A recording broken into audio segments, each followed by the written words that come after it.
জেলা প্রাণী সম্পদ কর্মকর্তা এবং রাজবাড়ী জেলার পৌরসভার যারা মাংস ব্যবসায়ী, দুধ ব্যবসায়ী এবং ডিম ব্যবসায়ী, তারা আমাদের আহ্বানে তারা সারা দিয়ে অতি অল্প সময়ের মধ্যে হচ্ছে যে আজকে এই যে আয়োজনটি আপনারা দেখছেন তারা কিন্তু করেছেন, আমাদের জন্য সফলভাবে বাস্তবায়ন করেছেন।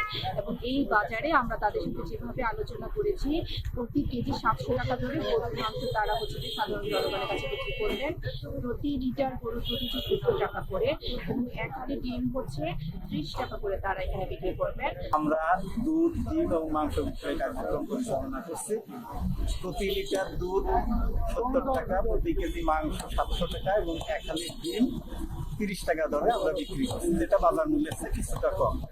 গরুর মাংস নিলাম 1 কেজি, ডিম নিলাম 2 হালি, দুধ 1 লিটার। বাজার থেকে অনেক সাশ্রয়। মুরগির ডিম এখানে তুলনামূলকভাবে বাজারের রেট থেকে অনেক কম রেটে পাওয়া গেল এবং ডিমগুলো সাইজে অনেক বড়। এইভাবে যদি আসলে চলতে থাকে তাহলে সাধারণ মানুষ যারা মানে ক্রয় ক্ষমতা যাদের নাগালের বাইরে, তারা এতে অনেক উপকৃত হবে। এটা আমি নিঃসন্দেহে একটা এই বর্তমান সরকারের একটা ভালো একটা উদ্যোগ হিসেবে বলে আমার মনে হয়।